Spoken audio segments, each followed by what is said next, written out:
When my biological parents found me, I was getting bullied by the golden boy.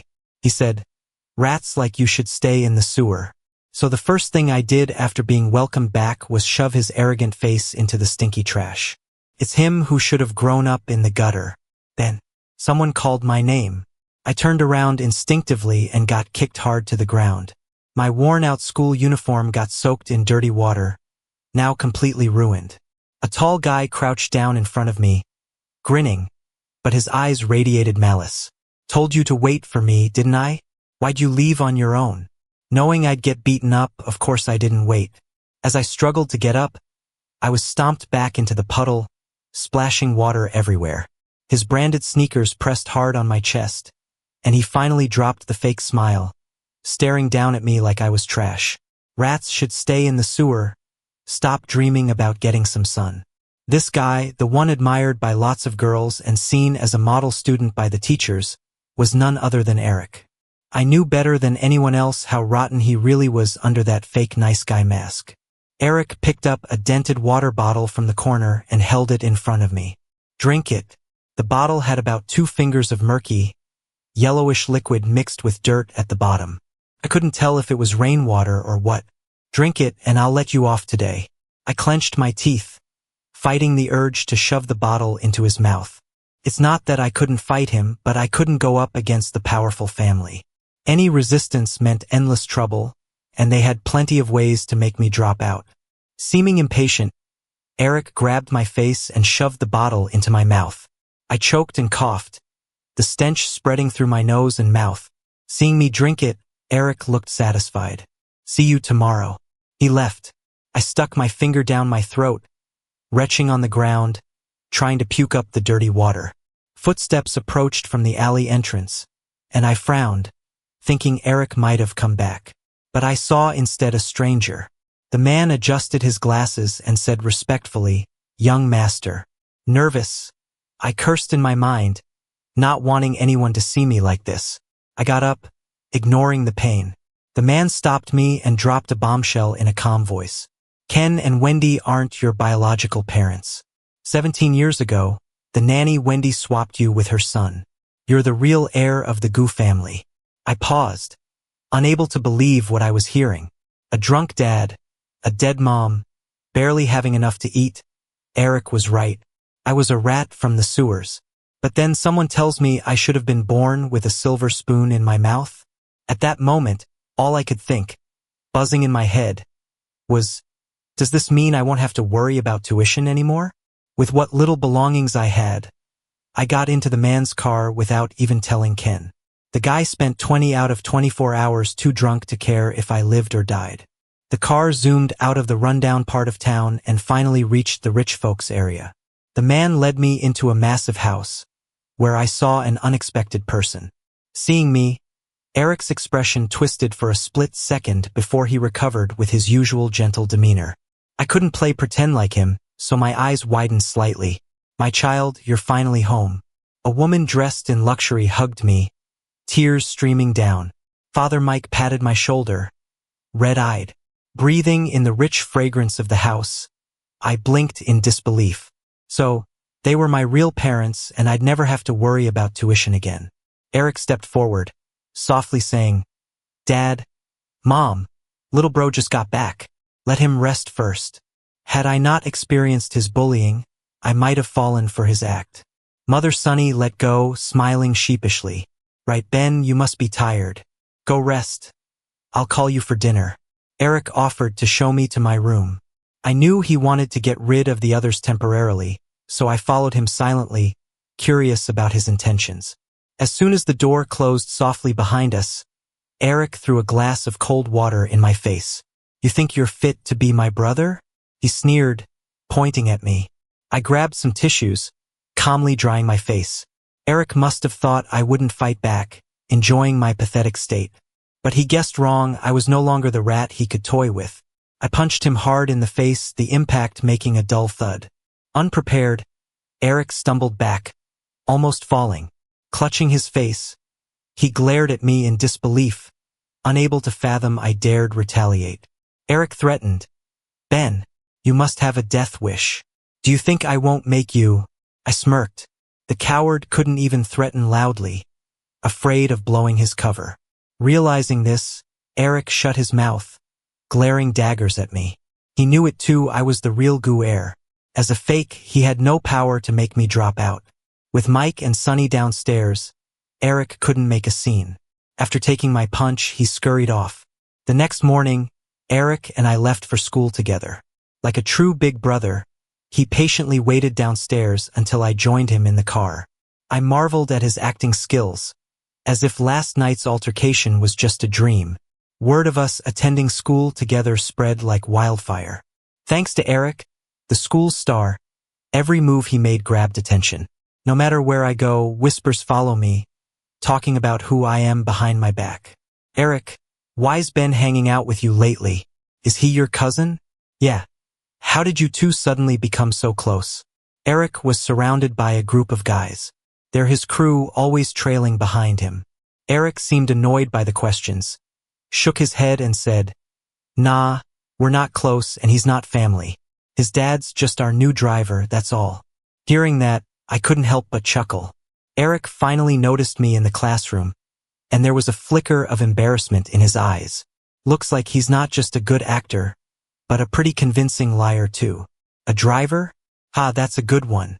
Hearing Eric's explanation, his group exchanged disdainful looks. Man, what kind of driver has no professional ethics to let his son go to school with the boss's kid? Totally. I thought they were family. They're just parasites. Among the chatter, one of the guys suddenly remembered something, shushing everyone. Lowering his voice with an excited expression, he said, "I heard Ben's family's a mess. His dad's always drinking and his mom's gone." Enough, Eric cut in. "Class is starting soon. Go back to your seats." The smile faded from Eric's face, and his crew dispersed without a hitch. I was suddenly curious, though. What if they knew Eric is the actual driver's son?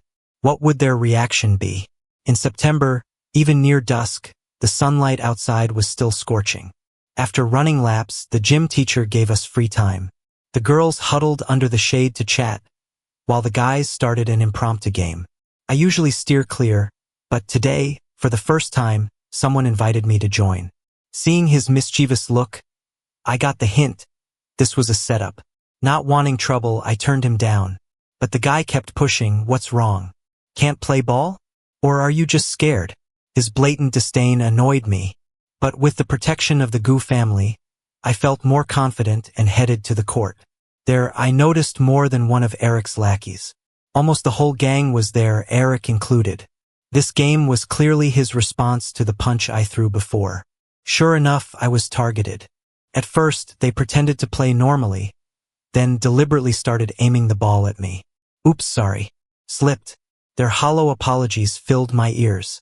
Soon my clothes were dusty, but I bore it, telling myself it wasn't the right time yet. Maybe they didn't expect I'd hold my ground, so they upped their game. A ball came hurling from behind, brushing past my ear. I stood my ground but winced at the sharp pain that struck my shoulder. The driver's kid thinks he can hang with Eric? Such a joke. The guy who invited me sneered, lifting his nose at me. He was Eric's top henchman. My shoulder throbbed dully. It was time to teach him a lesson. I took a step forward, ready to send him to the hospital. But before I could, a familiar voice called out. "Ben, you okay?" Eric's voice. But I didn't get far before a small figure stepped in front of me. "Really? All of you against one guy?" She was a stranger to us but managed to break up the posse. Disgruntled, they left the court, muttering about her uselessness. Passing by, I glimpsed Eric's face. He seemed annoyed, his gaze lingering on the girl's hand touching mine. A sudden realization hit me. Eric's bullying, it was because of her. The girl turned to me, eyes filled with concern. "Ben, you okay? Let me help you to the nurse's office." It was her again, Lily. I've lost count of the times she's shown me kindness. Before, I found it a bit troubling. Now I knew. She was the reason behind it all, whether she meant to or not. Eric liked her, and that's why he hated me. In conversations about our prettiest classmate, she always topped the list. I studied her for a moment. She truly was beautiful. "Come on, let's go to the nurse." I dodged her hand. Thanks, but I'll pass. Then I walked away. She might be stunning, but her head's a mess if she thinks she's some kind of savior. Must have read too many novels. Since moving back home, my life flipped upside down. My sleeping spot went from a makeshift bed to a spacious luxury suite. No more drunken father to face. I had new parents who were well off and cared for me deeply. Aside from Eric, who was about as real as a plastic bag, everything was great. Time flew by, and it's been over 2 weeks since I moved here. I no longer had to spend my breaks doing odd jobs and could focus on studying. My grades went up and I ranked 3rd in my class. Back at the court, I didn't get to fight back because Lily jumped in. I thought Eric would keep hassling me, so I'd been on guard. Surprisingly, nothing happened. Though they still mostly ignored me, at least they weren't bugging me. I just wanted to quietly get through high school. But I never thought Eric would stoop to such low tricks. The sharp sound of a breaking cup echoed, as a chubby ceramic mug shattered on the floor in pieces. Wide-eyed, I watched, stunned, and then looked at Eric. 5 minutes ago, he knocked on my door, holding a pink mug. Once inside, he started explaining its backstory. "This is from my 12th birthday," he said. "Our family made it together." I looked at him, totally speechless, not understanding what he was trying to do.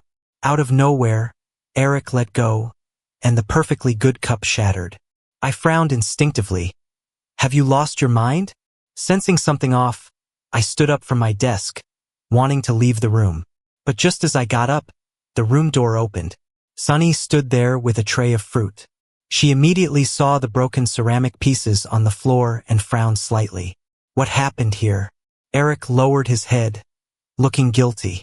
"Mom, it's my fault. I shouldn't have brought up old memories with my brother and upset him. I'm sure he didn't mean it." I stared at Eric in disbelief, too stunned to speak. How could he say that with a straight face? He let it go himself, and the cup broke because of him. Now he's making it my fault.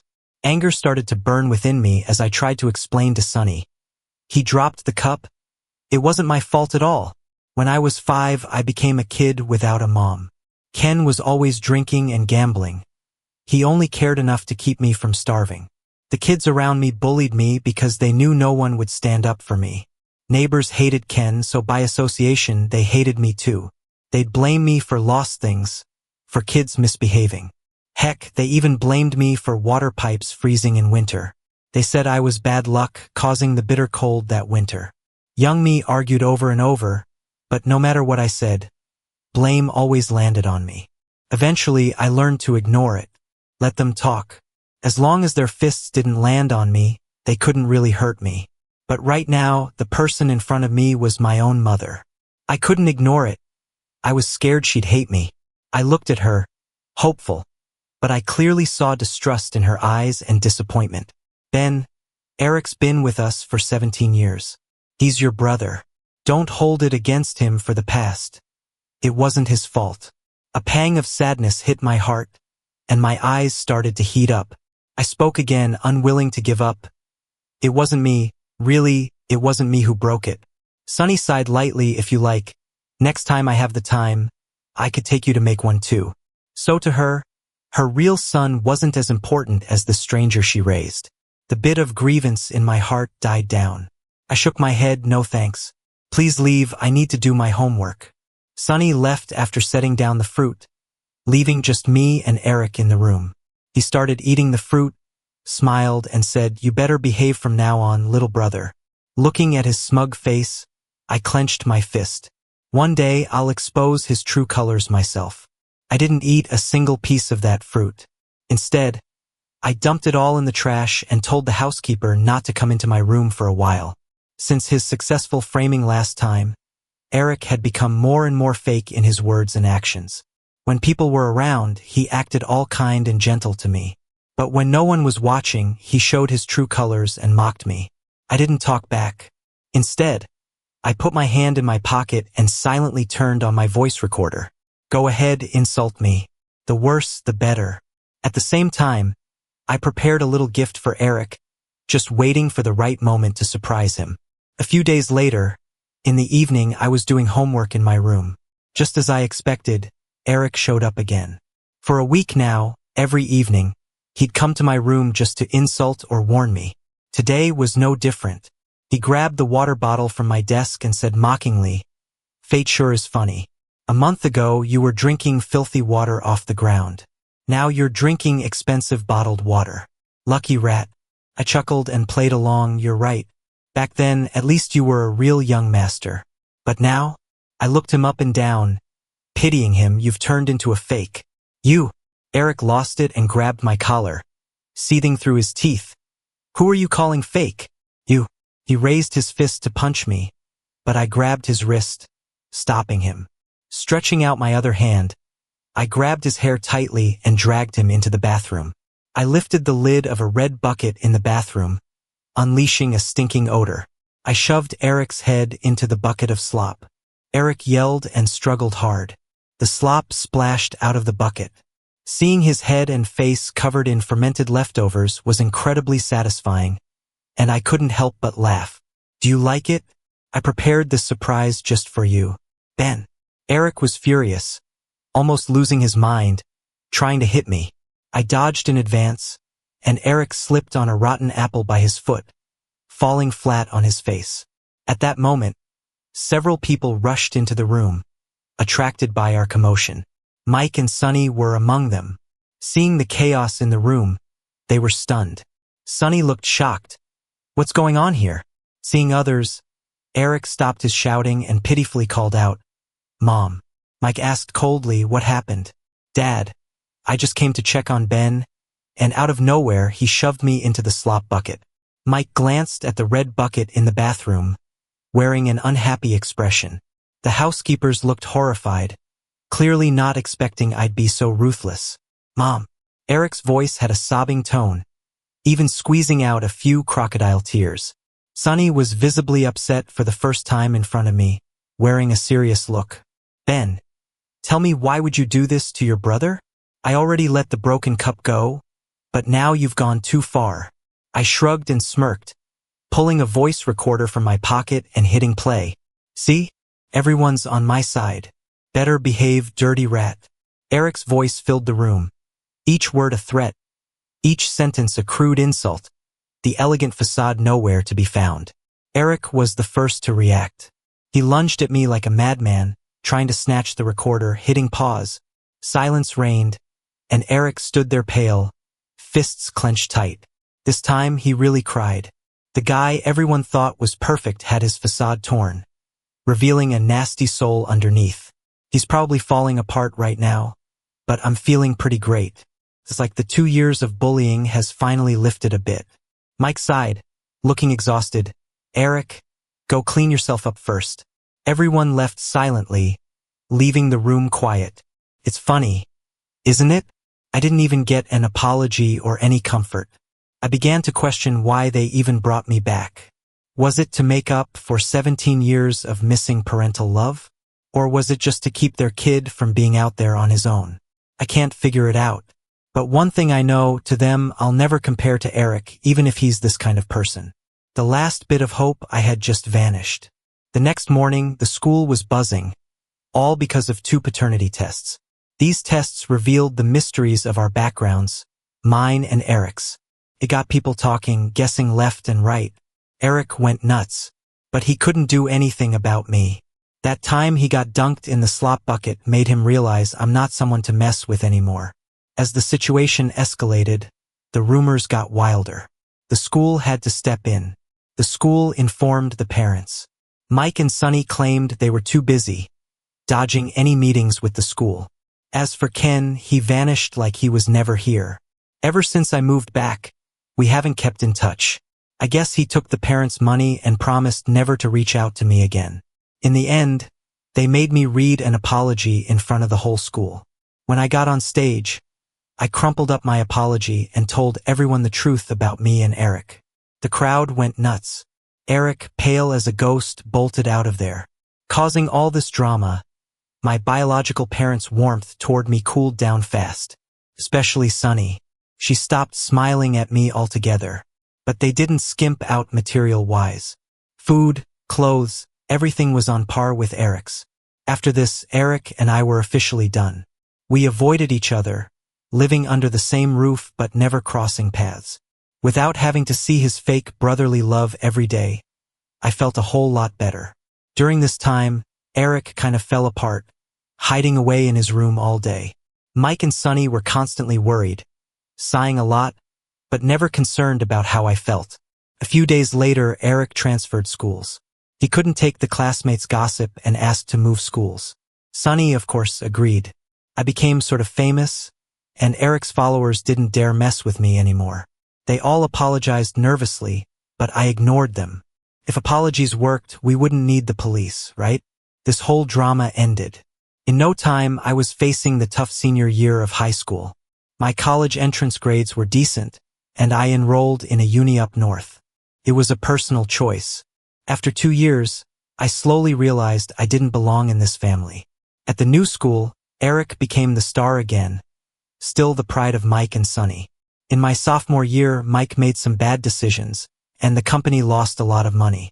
I didn't really get the details. Eric knew more, since he's being groomed as the heir. My plan was to graduate and work overseas. But as they say, plans never keep up with changes. On New Year's Eve, Mike called me into the study alone. He said the family needed a marriage alliance. I was stunned for a moment. I was just a college sophomore, not even old enough to legally marry. How was I supposed to get hitched? Mike coughed a few times and finally explained. The company's been losing for a few years, and funds are tight. The only way to keep projects going is through a marriage alliance. I translated his words in my mind. No money, so sell a son for cash. It's obvious why they picked me over Eric. It's not a good marriage deal. So I immediately refused. I'm not agreeing to this. You think you have a choice? Just then, the door to the study slammed open. Sonny stormed in with Eric by her side. Sonny, clearly upset, said, "Eric's meant to inherit the family. He can't marry into another. You're the perfect candidate." Her words made my heart skip a beat. Marrying into another family? Seriously? Mike sighed, furrowed his brow, and scolded. "Didn't I tell you I'll handle this? Why are you here? If I didn't come, our family would collapse." Sonny took a deep breath, clearly holding back her emotions, trying to appeal to me emotionally. "Ben, we've treated you well over the years. Now that the family's in trouble, shouldn't you help us out? Would you really watch us fall apart? Please help for your mother." Her lips moved sweetly, but her words made me feel like I was in winter. I bit down, holding back tears, saying each word carefully. "Did you forget? I am your biological son. Just because Eric doesn't want to, doesn't mean I have to." Sonny was stunned, speechless for a moment. Then Eric dropped the act. He comforted Sonny before turning to me. "Ben, everything you eat and drink comes from the family. Like it or not, this marriage must happen." Mike and Sonny stayed silent, obviously agreeing with Eric. I found it laughable. I'm their real blood, but I'm the one sacrificing my happiness for Eric. A comfortable life. Isn't that what I deserve? Annoyed but amused, I nodded. "Fine. I'll do it." I was set up to meet the heiress for this alliance. Before meeting her, I prepared myself to face someone who might be unattractive or have a difficult personality. I didn't mind either, but I was surprised. I knew this heiress. "Lily, why is it you?" When Lily saw me, she looked just as shocked. I thought the person coming would be Eric. Underneath the table across from her, I gave a nonchalant smile. "What's this? Disappointed it's me?" Lily didn't pick up on the topic. She just held her water glass and gave a small smile. After a few years, she's even more beautiful. No wonder people called her the class belle. Then her smile became a bit forced. "A few years back, I had an accident." I stopped smiling and looked at her carefully. Only then did I notice she had a prosthetic on her left leg. My heart sank with regret, maybe even a bit of bitterness. Without thinking, I spilled my thoughts. Lily looked stunned. "Are you sure you want to do this?" I nodded. "I've changed my mind. I'll find a way to call off this engagement. I can't ruin your life." I stood up to leave, but I heard her voice behind me. "Wait." I turned back to her, waiting for her to speak. She seemed a bit embarrassed. "Will you marry me? I can do my best to go along." I wasn't too keen on it, but I couldn't let someone sacrifice their happiness for my plan. Lily blushed slightly and shook her head. If it's not you, it'll be Eric or someone else. But if I have to choose, I'd rather it be you. At that moment, something moved my heart. I softly replied, okay. So, the initial agreement for a union between our families was made. Mike's company got a little breathing room, and Sunny was overjoyed, showering me with care. If I hadn't agreed, she'd probably hate me for life, right? Seeing the Look family happy about the marriage, I couldn't wait to see their reaction at the wedding. It'd definitely be epic. The wedding was set for early March. Lily and I agreed we wanted the ceremony first before getting the papers. Though the family had seen better days, the connections they made over the years still held strong. The news about me joining the family got leaked, not sure who did it. Soon, many were calling me a freeloader behind my back. Lily was even angrier than I was and scolded Eric in private, convinced he was the one who spread the word to embarrass me. Wedding preparations were handled mostly by our parents. After some hustle and bustle, March arrived. Lots of guests turned up that day. Lily's company had grown rapidly these past years, and many were eager to ingratiate. Mike mingled, holding his drink. His company had been declining for years, and he had long since lost his pride. Even when people made snide remarks, Mike just smiled, pretending not to understand. Deep down, he knew many thought the marriage was a joke. Selling one's own child for gain, what a disgrace. Then came the vow exchange. Groom, do you vow to abide by your wedding vows, to love her, comfort her, honor her, and protect her, in sickness and in health, for richer or for poorer, in beauty or in loss, through good times and bad, for all the days of your life? Facing the priest's usual questions, I smiled and said, I do not. Instantly, the place went silent. I repeated firmly, I do not. Whispers filled the air as people talked amongst themselves, and our parents' faces turned dark. Mike and Sunny looked frantic. Ignoring everyone's reactions, I left the ceremony straight away. Running away from the wedding was my plan from the start. I wasn't a saint, and I couldn't sacrifice my happiness for them. I headed straight to the airport, and along the way, I received a message from Lily. Goodbye, Ben. I stared at those 3 words for a long time, mentally saying goodbye too, before boarding a flight to another country. Southeast Asia, where the summer heat is fiery. I've been living here for half a year now with a decent job. I'm considering settling down here. After leaving, I closed all my social media accounts, changed my number, and cut ties with Mike. Honestly, I don't even know what happened to Mike afterward or if my revenge was successful. One night, at a bar I frequent, I saw a familiar face. Long time no see.